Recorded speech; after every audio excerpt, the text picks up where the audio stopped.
Osama Nazzal, a Palestinian affairs analyst. He joins us live from Jenin in the occupied West Bank. Osama, thank you for your time. Now, quite a lot to digest today. Let's start with this latest development between Hamas and Israel. How much does all this jeopardize, in your opinion, the ceasefire deal, and just how fragile is the agreement right now?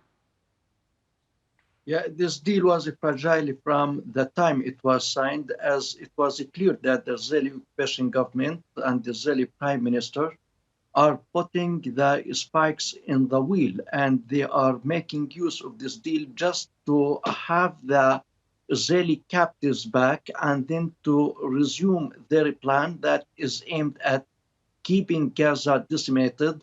And furthermore, we got the American president a plan of taking the Palestinians out of Gaza, and this was in consultation with the Israeli prime minister.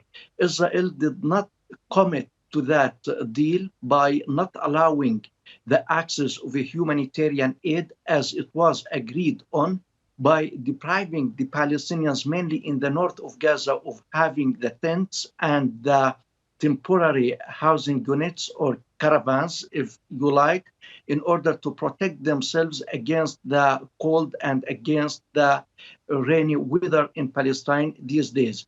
So this deal was fragile because of the Israeli intentions and the Israeli deliberate activities that aim to weaken it and to keep Gaza suffering and keep Gaza in this dire situation. We don't forget that many Palestinians were killed, many Palestinians were injured by the Israeli occupation soldiers during the ceasefire deal. So Israel is breaching it every day and every minute.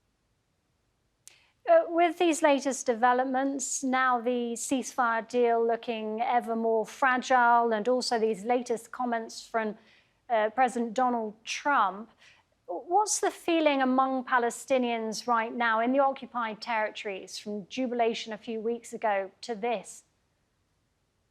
Yeah, there was a jubilation because the Palestinians were longing for seeing Gaza free of the Israeli bombardment and to see the children and women of Gaza not target to the Israeli bombs and rockets. But at the same time, the Palestinians were very much concerned about the situation coming after the signature of this deal, as we have deep experience with the Israeli occupation and its breach of all the agreements and accords signed, whether by the Palestinians or by any regional country.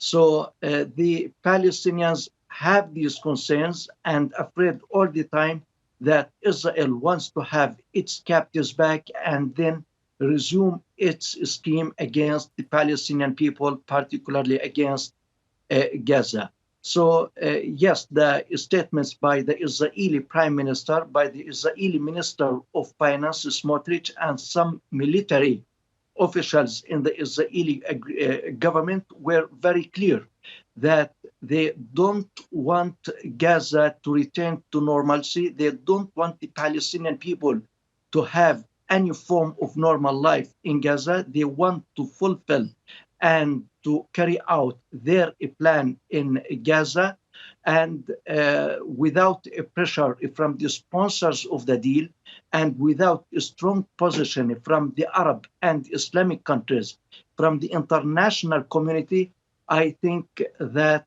normalcy will continue to be far away from Gaza and the Palestinians living there. Osama, you're talking to us from Jenin in the occupied West Bank, and against the backdrop of a Gaza ceasefire that we had been seeing, raids in the occupied West Bank have ramped up. What do you think's behind this? Yes, the Israeli occupation government is doing everything possible to end the issue of the Palestinian refugees, because the issue of the Palestinian refugees is the core of the Palestinian cause, as it constitutes the Palestinians' right of return to the villages and towns from which they were expelled in 1948. So Israel, by its military campaign, is removing almost all of the Palestinian refugee camps in the northern part of Gaza, whether Jenin refugee camp, Tulkarim refugee camp, Al-Far'a refugee camp near Tubas. And until now, more than 20,000 Palestinian citizens were displaced from the refugee camps that I named, in a clear position of the Israeli occupation government that it wants to end the status of the Palestinian refugees.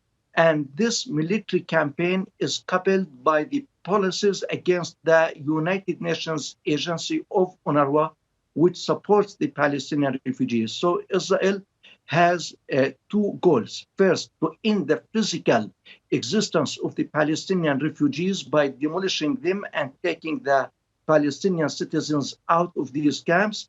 And the second goal, to officially end the existence and the status of UNRWA. Osama, thank you very much for talking to us here at TRT World. Osama Nazzal speaking to us live there from Jenin.